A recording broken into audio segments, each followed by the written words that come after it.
गवन करवाला पिया हो गइल विदेशवा।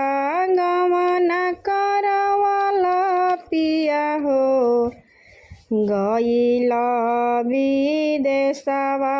के करा से कहब पिया हो के करा से कहब पिया हो। शिव के चरचवा के करा से कहब पिया हो। शिव के चरचवा घर ही में बाड़ी धनी हो। सासुरे ननदिया घर ही में बाड़ी धनी हो।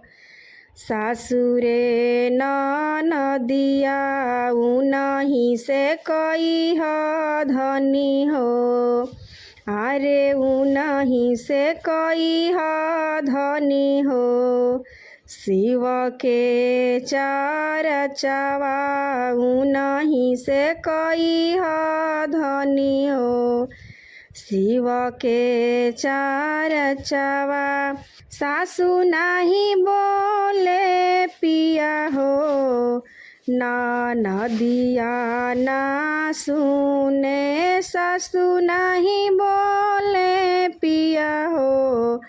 ननदिया ना सुने के करा से कहब पिया हो।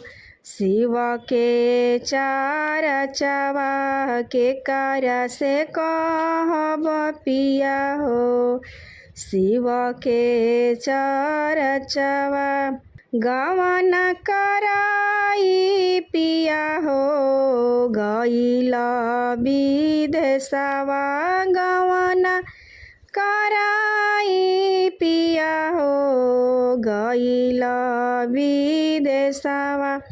के करा से कहब पिया हो। शिव के चरचवा हरे के करा से कहब पिया हो।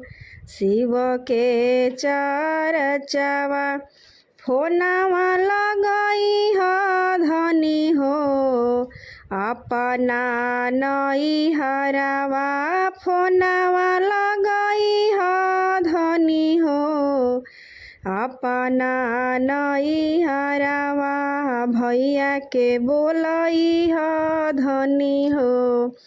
भौजी के बोलइह धनी हो। करिह चरचवा भौजी के बोलइह धनी हो। करिह चरचवा गवन करवाला पिया हो गइल विदेशवा। गवन करवाला पिया हो गइल विदेशवा। के करा से कहब पिया हो। शिव के चरचवा के करा से कहब पिया हो। शिव के चरचवा सनेसवा भेजइह धनी हो। अपना नैहरवा सनेसवा भेजइह धनी हो। अपना नैहरवा पापा के बोलइह धनी हो। मम्मी के बोलइह धनी हो। करिह चरचवा मम्मी के बोलइह धनी हो।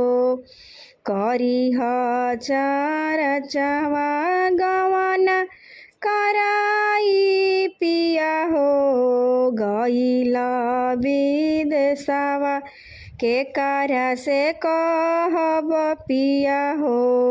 के करा से कहब पिया हो। शिव के चरचवा के करा से कहब पिया हो। शिव के चरचवा नीलम दीदी के बोलाई ह धनी हो शिशिया बोलाई ह नीलम दीदी के बोलाई ह धनी हो शिशिया बोलाई ह रिंकी से गवई ह धनी हो रिंकी से गवई ह धनी हो शिव के चार चवा रिंकी से गवई ह धनी हो शिव के भजनिया ठीके रउआ कह तानी पिया हो सबके बोलइबो ठीके रउआ कह तानी सबके बोलइबो मिली जुली करबो पिया हो मिली जुली करबो पिया हो शिव के चरचवा मिली जुली करबो पिया हो शिव के चरचवा गवन कराई पिया हो गइल विदेशवा गवन कराई पिया हो गइल विदेशवा के करा से कहब पिया हो शिव के चरचवा के करा से कहब पिया हो शिव के चरचवा।